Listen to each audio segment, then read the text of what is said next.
என் அன்புக்குரியவர்களே, என் ஆண்டவருடைய காரியம் மிக ஆழமானது. அவருடைய இருதயத்தை புரிந்து கொள்வது அவ்வளோ எளிதான காரியம் இல்லை. அவர் மிகப்பெரியவர், மிகப்பெரியவர். வேதம் சொல்லுது, அவருடைய சிங்காசனம் என்னவா? அவருடைய சிங்காசனம் அவர் பாதப்படி என்னது? அப்போ கடவுள் எவ்வளோ மகத்துவமானவருங்கிறத முதல்ல நீங்கள் கொஞ்சம் இமாஜினேஷன் பண்ணி பாருங்கள் தங்களுடைய சிந்தையில். அவ்வளோ பெரிய கடவுள் உன்னுடைய அன்புக்காக ஏங்கி கொண்டிருக்கிறார். இதோ இந்த மகள் என்னை நேசிக்காதா, என்னை அன்பு செய்யாதா? ஆனால் நம்ம என்ன நினைக்கிறோம்? ஏசுனார் என்னை அன்பு செய்ய மாட்டாரா, என்னை நேசிக்க மாட்டாரா? இது ரெண்டில் என்ன நடந்துகிட்டு இருக்கு அப்படிங்கிறத இன்னைக்கு விளக்கணும் உங்களுக்கு நான். பிரைஸ் தி லார்ட், ஹல்லேலூயா, ஹல்லேலூயா. என்னது ஆண்டவர் என்ன நினைக்கிறாருன்னா, நீங்கள் அவரை நேசிப்பீங்களான்னு கேட்குறாரு. நீங்கள் என்ன கேட்குறீங்க? ஆண்டவரே என்னை நேசிப்பீங்களான்னு கேட்குறீங்க. இதில் எனக்கு என்ன ஒன்று புரியல அப்படின்னு சொன்னால், யார் இங்கே உண்மையாக நேசிக்கிறார்? யார் உண்மையாக இதை கடவுளிடம் கேட்கிறார்? நம்ம கேட்குறோமா இல்லை கடவுள் நம்மள்கிட்ட கேட்குறாரா? Price the Lord. யார் உண்மையாக கேட்குறா? ஏசுனார் கேட்குறாரா, நம்ம கேட்குறோமா?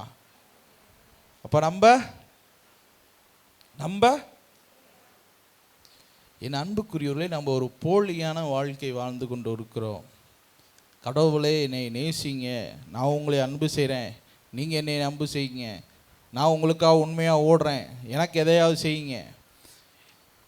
எனக்கு என்ன ஒன்று புரியல அப்படின்னு சொன்னால், கடவுள் திருச்சட்டங்களுக்குள்ளாக எல்லாத்தையும் சொல்லிட்டார்.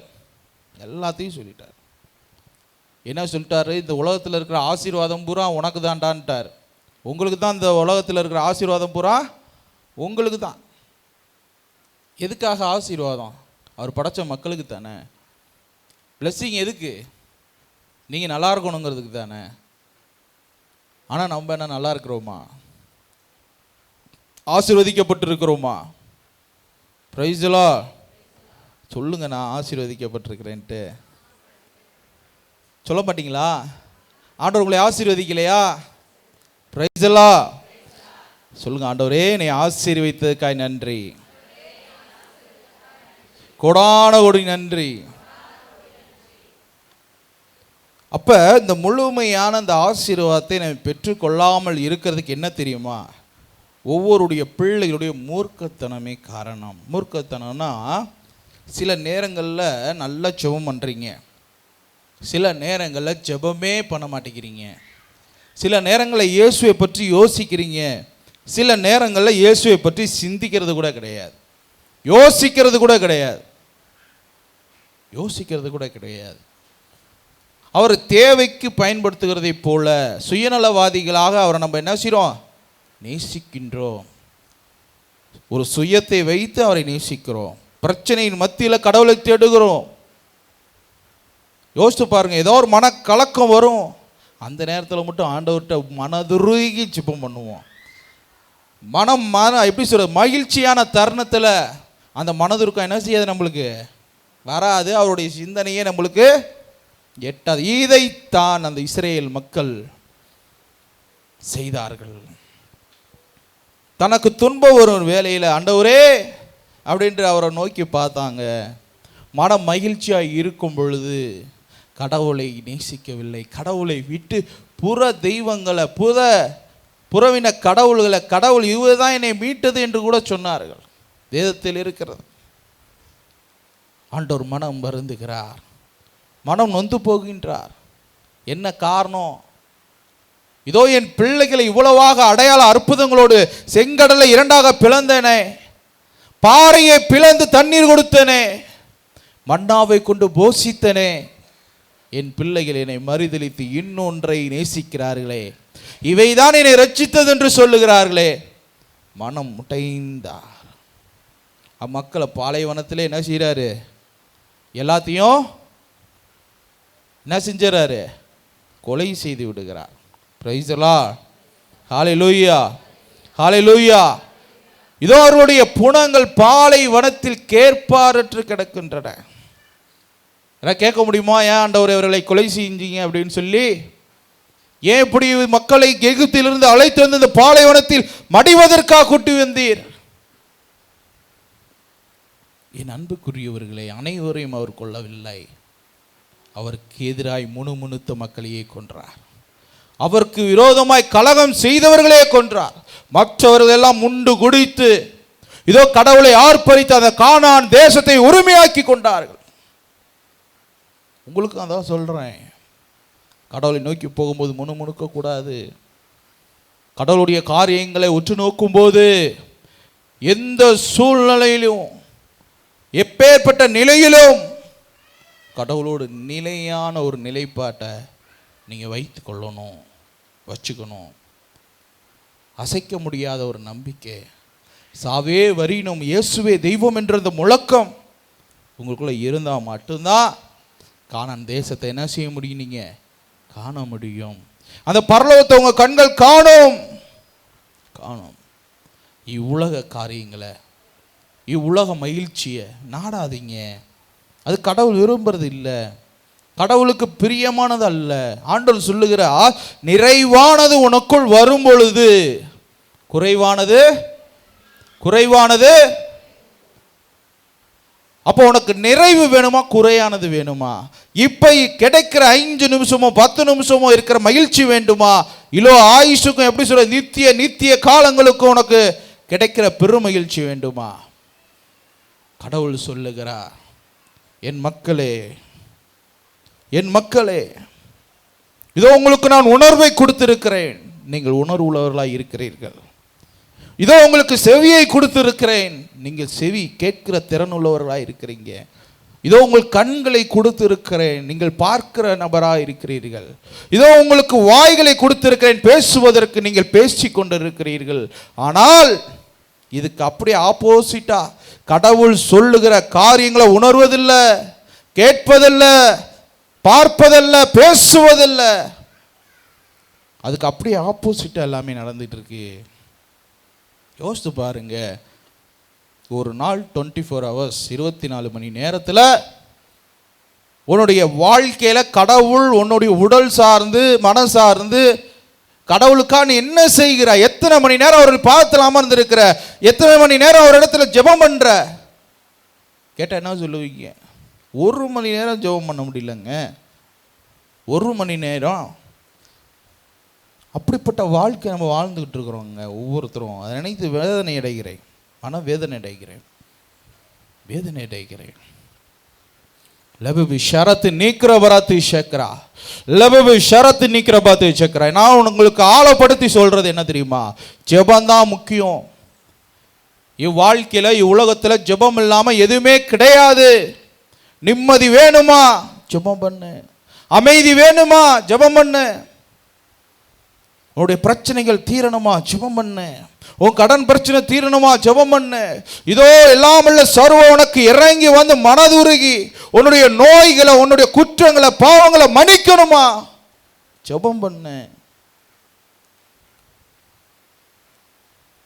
இது எல்லாரும் நலமாக வாழ்ந்து கொண்டிருக்கிறார்கள், நான் இப்படியே தரித்திர வாழ்க்கை வாழ்ந்துருக்கு. ஜெபம் பண்ணு, ஆண்டவர் உனக்கு எல்லா ஆசீர்வாதங்களையும் கொண்டு வந்து கொடுப்பார். எல்லாத்துக்கும் முடிவு என்னது? தொடக்கமும் ஜெபந்தான், முடிவும் பிரைஸ் தி லார்ட். ஹல்லேலூயா, ஹல்லேலூயா. அப்ப உங்களுடைய வாழ்க்கைக்குள்ளாக இருக்கிற எதிர்பார்ப்புகளோ தேவைகளோ சந்திக்கப்படாதிருக்கும் பட்சத்தில் நம்மளுடைய காரியங்களை அலசி பார்க்கணும், நம்மளுடைய சிந்தனையை அலசி பார்க்கணும், இருதயத்தை அலசி பார்க்கணும். அப்பொழுது உங்களுக்கு ஏதாவது ஒரு குற்றங்களோ அக்கிரமங்களோ தெரிந்தால் அதை விட்டு விலகி, கடவுளுக்கு விருப்பமில்லை அப்படின்னு தெரிஞ்சால் அதை நீங்கள் என்ன செய்யக்கூடாது, அந்த பக்கத்தே போகக்கூடாது, யோசிக்கக்கூடாது, பேசக்கூடாது. கடவுளுக்குள்ளாக உண்மையை வாழுகிற பிள்ளைகள் தேவை. Price the Lord. ஆமாங்க, ஆண்டவருக்காக உண்மையை நேசிக்கிறவர்கள் தேவை. ஆண்டவருக்காக உண்மையாக வாழக்கூடிய பிள்ளைகள் தேவை. நீங்கள் எப்படி இருக்க போகிறீர்கள்? இதோ தவளை நாவி பிடித்தவர்களாக, எப்படி அந்த தவளையானது நீரிலும் வாழும், நிலத்திலும் வாழும், பாவத்திலும் வாழும், பரிசுத்தத்திலும் வாழும். அது மாதிரி தான் நம்ம கடவுளுக்குள்ளேயும் இருக்கணும்னு நினைக்கிறோம். ஆனால் பாவத்தையும் என்ன செய்ய முடியல, விட முடியல. ஆசைப்படக்கூடாதுன்னு நினைக்கிறோம். ஆனால் ஆசைகள், உணர்வுகள், ஆசை எச்சைகள், உலக பேரின்பங்கள், பொறாமைகள், பெருமைகள், என்ன வாழ்க்கை இது? அந்த வாழ்க்கை ஆண்டவர் உங்களிடத்தில் விரும்புவது இல்லை. நீங்கள் அதுக்குள்ளே போகக்கூடாது. கடவுள் விரும்புவது என்ன தெரியுமா? கடவுள் விரும்புவது என்ன தெரியுமா? உனக்குள்ள இருக்கிறவைகளை அத்தனையும் பரிசுத்தமாக்கு, நீதியாக்கு. ஆண்டவர் சொல்றாரு, உனக்கு நான் அனைத்தையும் தருகிறேன், ஆனால் ஒன்னே ஒன்று கொடு. என்ன? நல்ல கனி கொடுக்கிறவர்களாய் மாறிக்கொள். வேற ஒன்றும் ஆண்டவர் கேட்கல. இந்த உலகத்தில் இருக்க என்னென்ன வேணுமோ எல்லாமே நான் தரேன். நல்ல கனி கொடுக்கிறவர்களாய் நீங்கள் மாறுவீர்கள் என்றால், இதோ அந்த தூய ஆவி அபிஷேகம் பெற்றவர்களாக, இதோ தேவனுடைய பிரியமான பிள்ளைகளாக, அந்த கனி கொடுக்கின்ற தூயாவின் 9 கனிகளை கொடுக்கின்ற பிள்ளைகளாக நீங்கள் மாறணும். அதை தான் ஆண்டவர் விரும்புகிறார். வேற ஒன்றும் இல்லை. நம்மள்கிட்ட நம்ம கடவுளுக்கு கொடுக்குற அளவுக்கு என்ன இருக்குது? ஒன்றுமே கிடையாது. அவ்வளோ பெரிய ஆளும் கிடையாது. நம்மளால் முடிஞ்சது என்ன? உண்மையை நேசிப்பது. அவர் ரெஸ்பான்சிபிள். நல்லா தெரிஞ்சுங்க, கடவுள் ரொம்ப ரெஸ்பான்சிபிள் எதிர்பார்ப்பார். என்ன அப்படின்னா பயம். அவர் மேல் நாம் பயப்படணும். வேதம் சொல்லுது, கர்த்தருக்கு பயப்படுதே ஞானத்தின் தொடக்கம். நீ ஞானமாக மாறணும்னா கடவுளுக்கு பயப்படணும். கடவுளுக்கு எப்படி பயப்படுறது? அவருடைய திருக்கண்கள் உன்னை எப்பொழுதும் 24 hours, ஒரு வினாடி கூட மிஸ் ஆகாமல் பார்த்துட்டு இருக்கு. அதை நீங்கள் பார்க்கணும். ஏன்னா இப்போ ஒன்றும் இல்லை, ஒரு 2 கண்ணு ஆண்டவர் முன்னாடி உங்களுக்குள்ளே வச்சிடறாருன்னு வைங்க. நீங்கள் பாவம் செய்வீங்களா? குற்றம் செய்வீங்களா? யோசிப்பீங்களா? சிந்திப்பீர்களா? என்ன செய்வீங்க? எனி டைம் ப்ரேயர் பண்ணிக்கிட்டே இருப்பீங்க. ஏன்னா கடவுள் உங்கள் முன்னாடி இருக்கிறத பார்த்துட்டே இருக்கிறனால. அப்போ நம்ம இதை தவிர்த்து வேற ஒரு காரியம் உள்ளே வருது அப்படின்னா, அவர் நம்மளே பார்க்கல, அவர் நம்மளே பார்க்கல, அதனால நம்ம செய்யணும் அப்படின்ற அவர் பார்க்கிற காரியத்தை மறந்து அவைகளை நாம் செய்கிறோம். ஒரு சிலருக்கு அதிவிசுவாசம். கடவுள் எனக்கு செய்வாரா? கடவுள் எனக்கு உதவி புரிவாரா? கேள்வி. இது எப்படின்னா, பெற்ற தாய் தன் பிள்ளைக்கு இறங்காமல் இருப்பாளோ, அதான் கேள்வி. வேற ஒன்றும் இல்லை. உன்னுடைய தாய் உனக்கு உதவி செய்வார்களா என்று நீ கேட்பதை போல. என ஆண்டவர் சொல்றாரு, தாயிலும் மேலானவ பால் குடிக்கும் தன் பாலகனை தன் தாய் மறந்தாலும் நான் உன்னை ஒருபோதும் மறக்க மாட்டேன். உன்னை கைவிடுவதே இல்லை. அப்படிப்பட்ட தகப்பனை பார்த்து ஒரு சிலர் கேட்குறாங்க, எனக்கு உதவி செய்வாரா? அப்போ உன்னுடைய விசுவாசம் எப்படிப்பட்டதா இருக்கிறது? யோசி. Praise the Lord. Hallelujah, hallelujah. முதல்ல வணங்கா கழுத்துள்ள மக்களாக இருக்கிறோம். நம்ம மறந்துடாதீங்க. கடவுளுக்கு இன்னும் நான் முழுசாக உங்களை என்ன செய்யலை, நீங்கள் அர்ப்பணிக்கலை, உங்களை நீங்கள் ஒப்பு கொடுக்கல, கடவுளுக்காக நீங்கள் வாழலை, கடவுளுடைய காரியங்கள் முழுமையாக நீங்கள் கடைபிடிக்கலை. முதல்ல அதுக்கு என்ன செய்யலாம், அது எப்படி சரி பண்ணுறதுங்கிறத யோசிங்க. கடவுள் எல்லாத்துக்கும் மேலே உங்களை உயர்த்தி நிறுத்துவார். நீ அற்பமா என்று உன்னையே நீ நினைக்கலாம். ஆண்டவர் சொல்றார், நீ அற்பமானவர்கள் அல்ல, நீ விலையேறப்பெற்றவர். கடவுளுடைய பார்வையில் நீங்க விலையேறப்பெற்றவர். என் ஆத்துமாவே, என் முழு உலகமே, என் ஆத்துமாவே. எபிரேயர் 3ஆம் அதிகாரம் 7 வாசிங்க பார்க்கலாம். எனவே பரிசுத்த ஆவி கூறுவது போல் இன்று நீங்கள் அவர் தம் குரலை கேட்பீர்களாகில் பாலைவனத்தின் கண் சோதனை நாளன்று கிளர்ச்சியின் போது இருந்தது போல் நீங்கள் அடங்கா உள்ளத்தினராய் இராதீர்கள். Price the Lord. ஹல்லேலூயா. ஆண்டவர் சொல்றாரு, உங்களை பார்த்து சொல்றாரு, இதோ அந்த பாலை வனத்துல இருந்த அந்த எகிப்திலிருந்து இஸ்ரேல் மக்களை அழைத்து வந்து அடையாளத்தையும் அற்புதத்தையும் செய்த நம் ஆண்டவராகிய கடவுள் முன்பதாக, ஆண்டவர் சொல்றாரு, கடவுள் முன்பதாக நீங்கள் அடங்கா உள்ளத்தினராய் இராதீர்கள். அடங்கா உள்ளத்தினர்னா என்ன சொல்லுவீங்க? சொல்லுங்க யாராவது. அடங்கா உள்ளத்தினர்னா என்ன? கீழ்ப்படியாமை. அதான், வேற ஒன்றும் இல்லை. நீ என்ன சொல்றது நான் என்ன அப்படிலாம் நீ சொல்றதெல்லாம் என்ன செய்ய முடியாது. நாங்கள் பார்த்த எகிப்தில் நல்லபடியாக சந்தோஷமாக தான் இருந்தோம். கூட்டிகிட்டு வந்து இந்த பாலைவனத்தில் எங்களை இருந்து பட்டினி பசியுமா போட்டு எங்களால் முடியல, எங்களை கொண்டுட்டு போய் திருப்பி எகிப்தில் என்ன செய்யுங்க, விட்டுருங்க. கடவுள் சொல்கிறார், பாலும் தேனும் ஓடுகிற அந்த தேசத்தை உனக்கு கொடுப்பேன், அந்த தேசத்தை உனக்கு மட்டுமில்ல உன் சந்ததிக்கு கொடுப்பேன். அதை பெற்றுக்கொள்வதற்கு நீ என்னல்ல தகுதி இல்லை. ஆண்டவர் சொல்றாரு, அடங்கா உள்ளத்தினராய் இராதீர்கள். வாசிங்க. உங்கள் முன்னோர் அங்கே 40 ஆண்டளவு என் செயல்களை கண்டிருந்தும் என்னை சோதித்து பார்த்தனர். Praise the Lord. Hallelujah, hallelujah, hallelujah. இங்கேயும் ஒரு சிலருக்கு அப்படிதான், கடவுளுடைய காரியங்களை பார்த்தும் கடவுளை விசுவசித்தும் கடவுள் உண்மை உள்ளவர் ஜீவன் உள்ளவர் என்று நிறைய காரியங்களை அடையாளங்களை அற்புதங்களை பார்த்தும் கூட கடவுள் எனக்கு நன்மை செய்வாரா, என்னுடைய குறைகள் நீங்குமா, எனக்கு ஆண்டவர் இதை செஞ்சிடுவாரா என்று என்ன, அது பெரிய கேள்விக்குறி. என்னது கேள்விக்குறி. முதல்ல உன் உள்ளத்திலிருந்து அதை மாற்றிக்கொள். முதல்ல உன் உள்ளத்திலிருந்து அவைகளை மாற்றிக்கொள். வாசிங்க அடுத்து. அதனாலே அந்த தலைமுறை மீது சீற்றம் கொண்டு என்னாலும் தவறுகின்றது இவர்கள் உள்ளம். பாருங்க, என்னாலும் எந்த காரியத்திலும் எந்த நேரத்திலும் இவர்களுடைய உள்ளம் தடுமாறுகிறது. தடுமாறுற இடத்துல குழப்பம் வருங்க. குழப்பம் இருக்கிற இடத்துல சாத்தான் இருப்பாங்க. உங்களுக்குள்ள தடுமாற்றம் வரக்கூடாது. உங்களுக்குள்ள எப்படி சொல்றது, ஒரு பயம் இயேசுவின் மீது மட்டும்தான் இருக்கணும், உலகத்தின் மீது இருக்கக்கூடாது. உங்களுக்கு கிடைக்காததை மீது இருக்கக்கூடாது.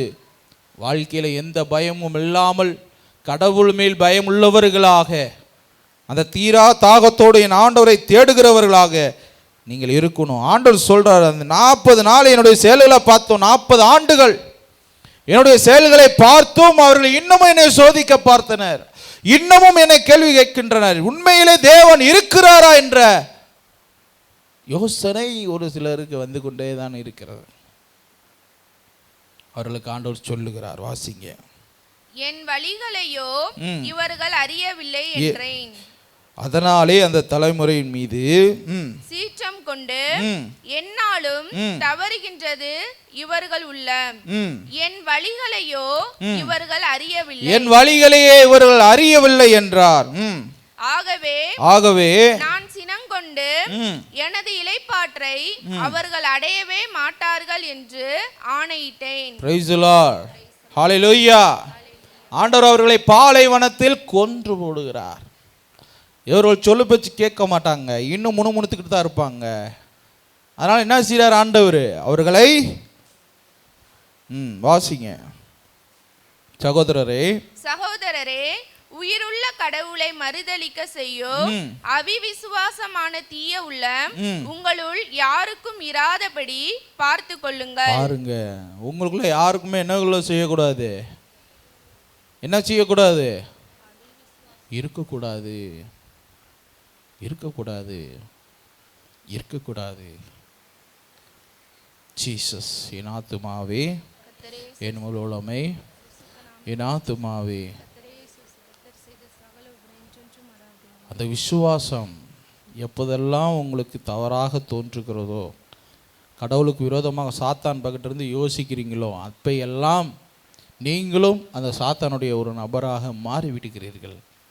அதனால் உங்களுக்குள்ள அந்த தீரா தாகம் வேண்டும். ஒரு விஷயத்தை பிடிக்கிற வரைக்கும் நீங்கள் ஓடணுங்க. நம்ம பிள்ளைகள்கிட்ட எப்படி சொல்கிறது, எவ்வளோதான் சொன்னாலும் புரிய மாட்டேங்குது. கடவுளிடம் கேட்பது பெரிய விஷயம் அல்ல, அதை பிடித்து கொள்ளும் வரை, பெற்றுக்கொள்ளும் வரை அந்த தாகத்தோடு நிலை நிற்கணும், ஒரே மாதிரி இருக்கணும். இன்னும் ஒவ்வொரு நாளைக்கு ஒரு நாள் கூட போகணும். ஆனால் நம்மளுடைய எண்ணங்களோ எப்படி இருக்குன்னா, ஒரு நாளைக்கு 3 மணி நேரம் ஜெபம் பண்ணுறோம் அப்படின்னா ஒரு 5 நாளைக்கு பண்ணுறீங்க, அடுத்து 2 மணி நேரம் ஆகுது, 2 மணி நேரம் 1 மணி நேரம் ஆகுது, 1 மணி நேரம் சுத்தமாக ஜெபமே பார்க்க மாட்டேங்குது. ஆனால் உங்களுடைய விசுவாசம் எப்படி இருக்கணும் வேதம் சொல்லுதுன்னா, இன்னைக்கு 1 மணி நேரம் பண்ணுறீங்களா, நாளைக்கு 2 மணி நேரம் பண்ணணும், 2 மணி நேரம் பண்ணுறீங்களா, அடுத்து 3 மணி நேரம் பண்ணணும், அடுத்து 6 மணி நேரம் பண்ணணும், அடுத்து உன்னுடைய வாழ்க்கையே ஒரு சுப வாழ்க்கையாக மாறணும். அதை தான் நானும் விரும்புகிறேன், என் ஆண்டவராய் இயேசு விரும்புகிறார். வாசிங்க. உங்களுள் எவனும் பாவத்தால் ஏமாற்றப்பட்டு அடங்கா உள்ளத்தினன் ஆகாதவாறு இன்று என குறிப்பிடும் காலம் நீடிக்கும் வரையில் நாடோறும் ஒருவருக்கொருவர் ஊக்கமூட்டுங்கள். ஆண்டவர் சொல்றாரு, பக்கத்துல எப்படி சொல்றது, கொஞ்சம் விசுவாச குலைச்சலா இருக்காங்களா, கடவுள் மீது விசுவாசம் இல்லையா, புலம்புகிறார்கள், அவர்களுக்கு ஊக்கமூட்டுங்கள். இதோ இதுபோல இப்படிப்பட்ட நிகழ்வுகள் எல்லாம் 2000 ஆண்டுகளுக்கு முன்பதாக இயேசு கிறிஸ்து அந்த சிலுவையிலே மரித்ததை நினைவு கூறுவார் என்றால்,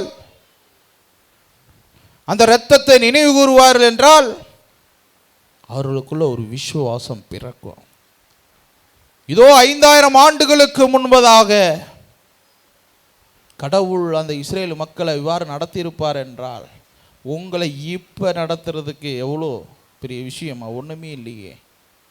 அப்போ அவருடைய ஆழமான அந்த சத்தியத்தை நீங்கள் புரிஞ்சுக்கிறது ரொம்ப ரொம்ப ரொம்ப எளிமையான விஷயம் கிடையாதுங்க, கஷ்டம். ஆனால் அதை நீங்கள் புரிஞ்சுக்கணும், அதை நீங்கள் உணரணும். வாசிங்க.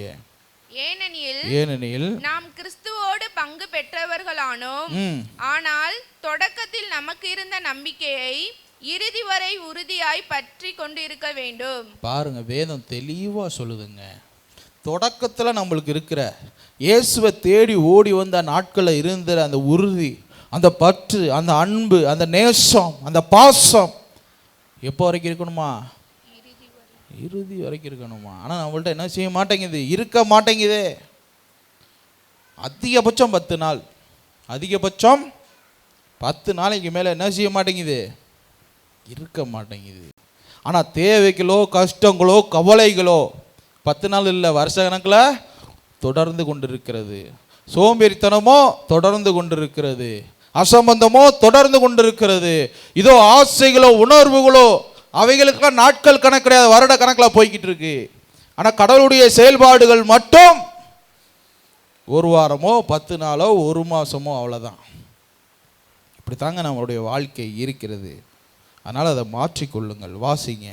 இன்று நீங்கள் அவர் தம் குரலை கேட்பீர்களாகில் கிளர்ச்சியின் போது இருந்தது போல் நீங்கள் அடங்கா உள்ளத்தினராய் இராதீர்கள் என்ற பகுதியில் குரலை கேட்டும் கிளர்ச்சி செய்தவர்கள் யார்? மோய்சனின் தலைமையில் எகிப்தில் நின்று வெளியேறிய மக்கள் அனைவரும் தானே.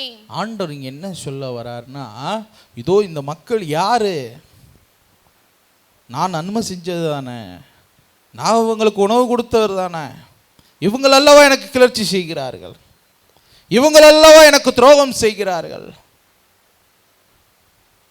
இவங்களுக்குள்ள இருக்கக்கூடிய காரியம் எப்படிப்பட்டதா இருக்கு, எப்படி இருக்கிறாங்க, உங்களுடைய லைஃப், உங்களுடைய வாழ்க்கையான கட்டிடம் இயேசு கிறிஸ்துவின் மீது எழும்பணும். அப்படி இல்லைன்னா உங்களை விட மாட்டார் ஆண்டவர், விட மாட்டார். உங்களை அதுக்கு மேலே கட்ட விட மாட்டார். கடவுளுக்குள்ளே கட்டி எழுப்பப்படணும், நீங்கள் கடவுளுக்குள்ளே வளரணும், நீங்கள் கடவுளுடைய காரியங்களை செய்யணும். நீங்கள் இல்லைன்னா ரொம்ப கஷ்டப்படுவீங்க. என் ஆத்துமாவே, என் முழு உலகமே, என் ஆத்துமாவே. அதனால் ஆண்டவர் தெளிவாக எனக்குள்ளே சொல்கிறாரு, அந்த நாளில் எகிப்திலிருந்து வெளியேறிய மக்கள் அனைவரும் தானே, அந்த மோய்சன் மூலமாக அழைத்து வந்த மக்கள் அல்லவா அடங்கா உள்ளத்தினராக இருந்தாங்க. வாசிங்க. 40 ஆண்டளவு கடவுள் சீற்றம் கொண்டது யார் மீது? பாவம் புரிந்தவர்கள் மீதென்றோ? நல்லா கவனிக்கணும், நீங்க நினைக்கிறது மாதிரி இல்ல. யார் மீது ஆண்டவர் கோபப்பட்டாரு? யார் மீது கோபப்பட்டாரு? பாவம் செஞ்சவங்கள் மீது, அவருக்கு விரோதமாய் முணுமுணுத்தவர்கள் மீது, அவருக்கு விரோதமாய் கலகம் செய்தவர்கள் மீது அவர்களுடைய பிணங்களும் பாலைவனத்தில் விழுந்து கிடந்தன. மீண்டும் எனது இளைப்பாற்றை அடையவே மாட்டார்கள் என்று ஆணையிட்டு கூறியது யாருக்கு? கீழ்ப்படியாத மக்களுக்கு அன்றோ? பாருங்க, நீ இனிமேல் என்ன செய்ய முடியாது, இளைப்பாற்றி அடையவே மாட்டாய் என்று ஆணையிட்டு கூறியது யாருக்காக? கீழ்ப்படியாத மக்களுக்காக அல்லவா? அன்று கீழ்ப்படியாதவர்களுக்கு தானே. நம்ம அப்படி இல்லை, நம்ம கீழ்ப்படுகிறோமா? பிரைஸ் எல்லாம் நம்ம எல்லாரும் கீழ்ப்படுகிறோமா? சொல்லுங்கப்பா, கீழ்ப்படுகிறேன்னா சொல்லுங்க. பிரைஸ் எல்லாம். ஹல்லேலூயா, ஹல்லேலூயா. விசுவாசமின்மையால் தான் அவர்கள் அதை அடைய முடியவில்லை என தெரிகிறது. பாருங்க, அவங்களுக்குள்ள என்ன இல்ல, அது உண்மையான விசுவாசம் இல்லாதனால தான் அவர்கள் அதை அடைய முடியவில்லை. ஏன் ஒரு சில காரியங்களை கடவுள்கிட்ட இருந்து நம்ம பெற்றுக்கொள்ள முடியல? ஆனால் நம்ம விசுவாசமாக தானே இருக்கோம். ஒருத்தர் பாருங்க, நம்மளுக்குள்ள 2 விஷயம் இருக்குது, 2 ஸ்பிரிட் இருக்குது. ஒன்று ஹோலி ஸ்பிரிட்டு, ஒரு ஸ்பிரிட்டு விசுவாசமாக இருக்கேன்னு சொல்லும், ஒரு ஸ்பிரிட்டு நீ விசுவாசமாக இல்லைன்னு சொல்லும். இதை அண்டர்ஸ்டாண்ட் பண்ணுறதே உனக்கு பெரிய விஷயம். அப்புறம் எங்கிட்ட நம்ம போய் விசுவாசமாக இருக்கோமா இல்லையா? இங்கே பாருங்களேன், நீங்கள் கண்டிப்பாக சொல்கிறேன், எல்லாருக்குள்ளே விசுவாசம் இருக்குது, இல்லைன்னு சொல்லலை. ஆனால் கான்ஃபிடென்ட் இல்லை. கான்ஃபிடென்ட்டாக என்ன சொல்லுவீங்க? என்னது? உறுதியான நம்பிக்கை. என்னது? அது என்ன இல்லை உங்கள்கிட்ட? இறுதி வரைக்கும் இல்லை. அது எப்படி இருக்குன்னா, ஏதோ காலையில் பூத்து சாயங்காலம் உதிர்கிற பூவுக்கு ஒப்பாக இருக்கு உங்களுடைய விசுவாசம். என்னது? ஏன்னா உங்களுடைய நம்பிக்கையெல்லாம் எப்படி இருக்கு தெரியுமா? உடனே நடக்கணும். என்னது? ஆண்டவர்கிட்ட கேட்டேன், ஆண்டவர் எனக்கு உடனே கொடுக்கணும். நீங்கள் வேதத்தில் நல்லா கவனிங்க, ஒவ்வொருத்தருடைய வாழ்க்கை வரலாறை எடுத்து படிங்க. கடவுள் எல்லாவற்றையும் அதன் நேரத்தில் அதன் நேர்த்தியாக செய்து முடிக்கிறவராக இருக்கிறார். பிரைஸ் எல்லாம். ஹல்லேலூயா, ஹல்லேலூயா. ஒரு சாதாரணமாக பிறந்த குழந்தைக்கு நீங்கள் உங்களோடக்குள்ளே ஒரு 10 லட்ச ரூபா கையில் வச்சுருக்கீங்க, இந்தப்பா செலவு பண்ணுப்பான்னு கொடுப்பீங்களா? 1 வயசு குழந்தைக்கு கொடுப்பீங்களா? இல்லை ஒரு 5 வயசு குழந்தைக்கு கொடுப்பீங்களா? இல்லை 10 வயசு குழந்தைக்கு கொடுப்பீங்களா? இப்போ நடக்கிற சூழ்நிலையில் எத்தனை வயசு ஆனாலும் கொடுக்கறதுக்கு என்ன செய்யாது, மனசு வராது. கொடுக்கவே மாட்டேன். கொடுத்தா என்ன செஞ்சிருவேன்? அது மாதிரி கடவுள் உண்மையில ஒரு சின்ன நம்பிக்கை வரணும். இதோ என்னுடைய மகள் நம் கொடுக்கின்ற அந்த இதை தக்க வைத்து கொள்வார்களா, அவருக்கு நிலையாக இருப்பார்களா, விசுவாசம் உள்ளவர்களாக இருப்பாங்களா அப்படின்னு என்ன செய்கிறார் ஆண்டவர்? பார்ப்பார். பார்த்துட்டு அதுக்கப்புறம் தான் என்ன செய்வார்? உங்களுக்கு கொடுப்பார். இல்லைன்னா என்ன செய்ய மாட்டார்? கொடுக்க மாட்டார். நீங்கள் கேட்டுக்கிட்டே இருக்க வேண்டியதான். ஏன்னா கொடுத்துட்டா கெட்டு போயிடுவீங்க. ப்ரைஸ்லாம் கொடுத்துட்டா கேட்டு போயிடுவீங்க. நீங்கள் அதை கொடுத்தா வாழ்வு அடையணும். எப்போதும் உங்களுக்கு அது சந்தோஷமாக இருக்கணும். எப்படி ஒரு சிறு குழந்தை உங்களிடத்தில் தேவையில்லாத சில நேரங்கள் அடம்பிடித்து கேட்பதோ அதுபோல் சில நேரங்கள் நம்மளும் கடவுளிடத்தில் அடம்பிடித்து கேட்கிறோம். ஆண்டவர் அது கொடுக்க மாட்டார். ஏன்னா அது உனக்கு கெடுதல். உனக்கு நன்மையானதை மட்டுமே ஆண்டவர் என்ன செய்கிறாரு? கொடுப்பார். Praise the Lord. ஹல்லேலூயா. பாருங்க 2 ராயப்பர் 2ஆம் அதிகாரம் 4 வாசிங்க. கொஞ்சம் கவனமா பாருங்க. பாவம் புரிந்த வான தூதர்களை கடவுள் தண்டிக்காமல் விடவில்லை. இருள் நரகின் படுகுழிகளில் தள்ளி அவர்களை அங்கே தீர்ப்புக்காக அடைத்து வைத்திருக்கிறார். பண்டைய உலகையும் அவர் தண்டிக்காமல் விடவில்லை. நீதியை போதித்த நோவாவை வேறு 7 பேருடன் காப்பாற்றி இறைப்பற்றில்லாத மக்கள் நிறைந்த உலகின் மீது வெள்ளப்பெருக்கே வரவித்தார். சோதோம் கொமோரோ நகரங்களையும் தண்டித்தார். இறை பற்றில்லாதவர் கதி என்னவாகும் என்பதற்கு எடுத்துக்காட்டாக அந்த நகரங்களை சாம்பலாக்கி விட்டார். பாருங்க, இறை பற்று இல்லாதவர்களுடைய கதி என்னன்னு பார்த்தீங்களா? என்ன ஆக்கிட்டாரு? என்ன ஆக்கிட்டாரு? இதுதான் உங்களுக்கு நடக்கும். கடவுள் யாரையும் இங்கே பாருங்க, வானதூதர்களை கூட விட்டு வைக்கல. தவறு செய்தவர்களை என்ன செஞ்சாரு? தண்டித்தார். பாருங்க, ஆண்டவர் இருள் நரகின் படுகொலியில் தள்ளி அவர்களை அங்கே தீர்ப்புக்காக அடைத்து வைத்திருக்கிறார்.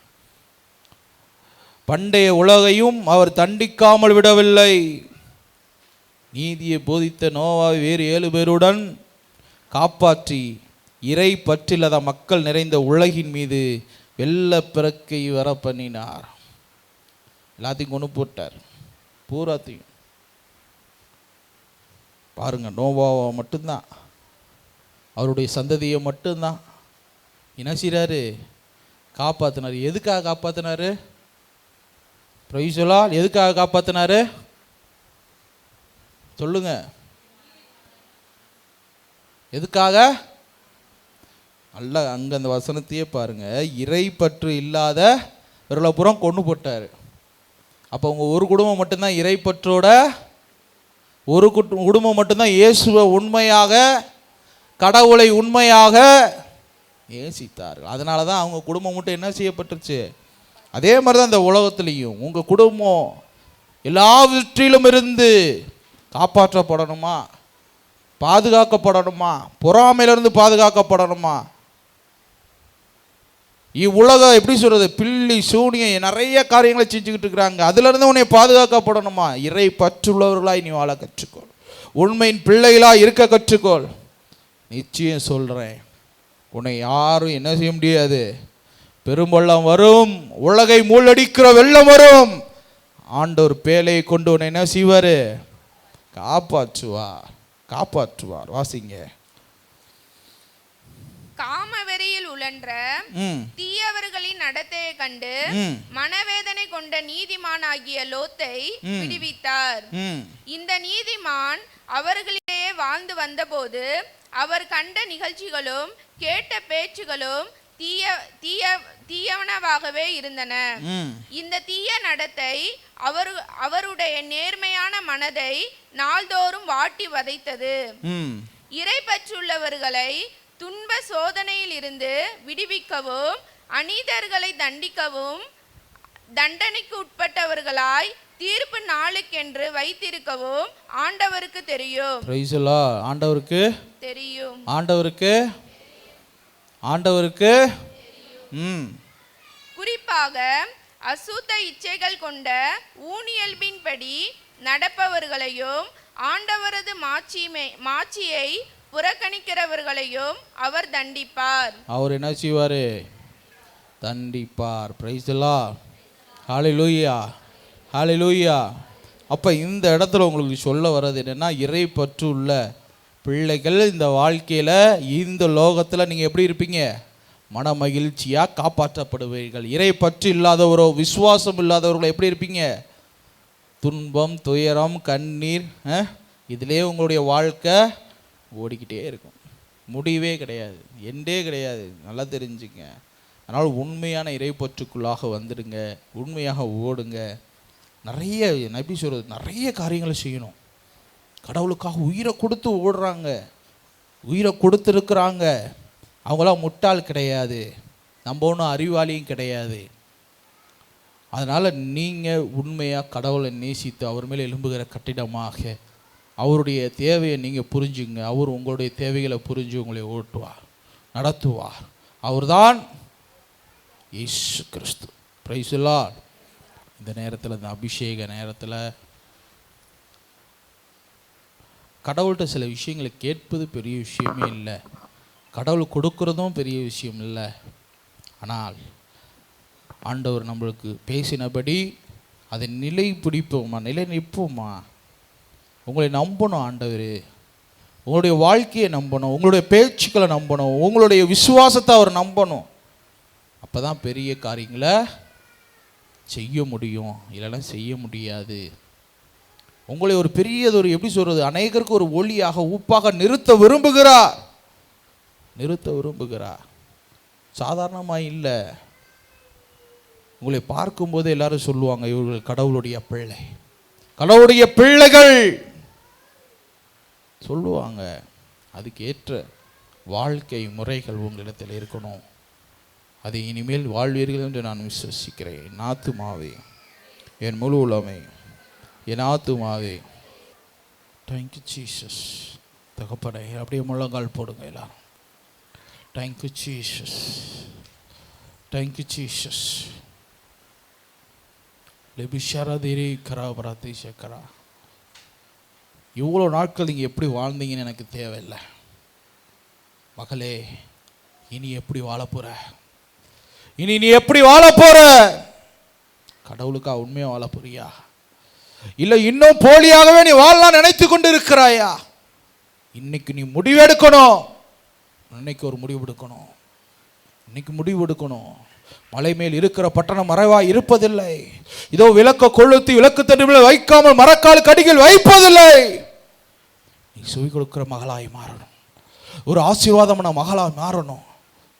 போதும். ஆண்டவர் சொல்லுகிறார், தெளிவா சொல்லுகிறார், உனக்கு உன்னுடைய காரியங்களை இடத்துல விட்டுடு. என்னுடைய நுகத்தை ஏற்றுக்கொள், என்னுடைய நுகத்தை ஏற்றுக்கொள். நான் உன்னை பார்த்துக்கிறேன். உன் பிரச்சனையை நான் பார்த்துக்கிறேன். உன்னுடைய வாழ்க்கையை நான் பார்த்துக்கிறேன். உன் செயல்களை நான் பார்த்துக்கிறேன். உன் தொழிலை பார்த்துக்கிறேன். எல்லாவற்றையும் நான் பார்த்துக்கிறேன். என்னுடைய ஊழியத்தைப்பா, இதோ உன்னுடைய ஆன்மாவேப்பா, இதோ உலகமெல்லாம் தனதாக்கி கொண்டாலும் உன் ஆத்துமாவை இழப்பாய் என்றால் உனக்கு வர பயன் என்ன? உனக்கு வருகிற பயன் என்ன? இதோ இந்த உலகம் முழுவதும் உனதாக்கிக்கொள். இதோ உனக்கு நரகத்தில் நித்திய நிரப்பு, அந்த நெருப்பில் வேகக்கூடிய நிலை வரும் என்றால் இவைகளை வைத்து என்ன செய்ய போகிறாய்? உலகத்தை பற்றிக்கொள். உலக ஆசை வேண்டாம், உலக உணர்வு வேண்டாம், உலக காரியங்களுக்குள்ள உன்னை ஈடுபடுத்திக் கொள்ளாதே. தேவன் பக்கமாக, தேவனுக்குள்ளாக உன்னை அவருடைய கைகளுக்குள் அடக்கப்பட்ட ஒரு மகளாக நீ மாறிக்கொள். அப்படியே இந்த நேரத்தில் உனக்காய் ஜெபிக்கின்றேன். லெவபி ஷரத் நிக்கிற வரத்தி ஷரத் நிக்கிற பாத்து ஷக்கரா லெவபி லேகாதரபா ஷரத் நிக்கிற பாத்து ஷக்கரா. இதோ ஆண்டவரே, தகப்பனே, இந்த நேரத்தில் இதோ என் பிள்ளைகள் என்னத்திற்காக ஜெபிக்கிறார்களோ, என்னத்தை ஒப்பு கொடுக்கிறார்களோ, வேண்டுதல் செய்கிறார்களோ, இயேசுவின் நாமத்தில் அப்படி ஆசீர்வதிக்கிறேன். குழந்தை பேற்றுக்காக ஆசீர்வதிக்கிறேன். திருமண காரியத்திற்காக ஆசீர்வதிக்கிறேன். தொழில் விருத்திக்காக ஆசீர்வதிக்கிறேன். ஞானத்தை அறிவேன் பிள்ளைகள் கொடுக்க ஆசீர்வதிக்கிறேன். லேஷா தரபா லக்கா தரபா ஷரரா. எல்லாவற்றுக்கும் மேலாக என் தேவன் மிகப்பெரியவர் என்பதை, இதோ என் தேவன் உண்மை உள்ளவர் என்பதை எல்லாமுள்ள சர்வலுடைய கரங்களை கொண்டு ஆசீர்வதிக்கிறேன். ராஜா, இந்த நேரத்தில் என் பிள்ளைகளுடைய மன்றாட்டை அத்தனை கவனித்து அவருக்கு நிறைவான காரியங்களை செய்திட ஆசீர்வதிக்கிறேன். இதோ ஒவ்வொரு தலைமையில கை வைத்து செபிக்கும் பொழுது, இதோ இந்த சகோதரிகள் எண்ணெய் பூசும் பொழுது ஒவ்வொருவருக்கும் பெரிய சுகத்தை பலத்தை கொடுங்க ஆண்டவரே. இதோ பெண்கள் ஊழியத்தில் ஒரு வளர்ச்சியை உண்டாக்குங்க ஆண்டவரே. ஒரு பெரிய ஒரு பலப்படுத்ததான காரியங்களை உருவாக்குங்க ஆண்டவரே.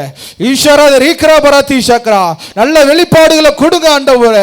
நல்ல ஒரு காரியங்கள், நல்ல ஒரு பெண் ஊழியர்களை எழுப்புங்க ஆண்டவரே. செய்வீங்க ஆண்டவரே. அப்படி ஆசீர்வதிக்கிறேன் சுவாமி, ஆசீர்வதிக்கிறேன். நீரே ஒவ்வொருவரையும் முழுவதுமாய் பொறுப்பெடுங்க. அருளுக்காய் செபித்து எல்லாமுள்ள சர்வலவரை மன்றாடி ஆசீர்வதிக்கிறேன். எங்கள் ஜெபம் கேளு எங்கள் ஜீவனுள்ள பிதாவே.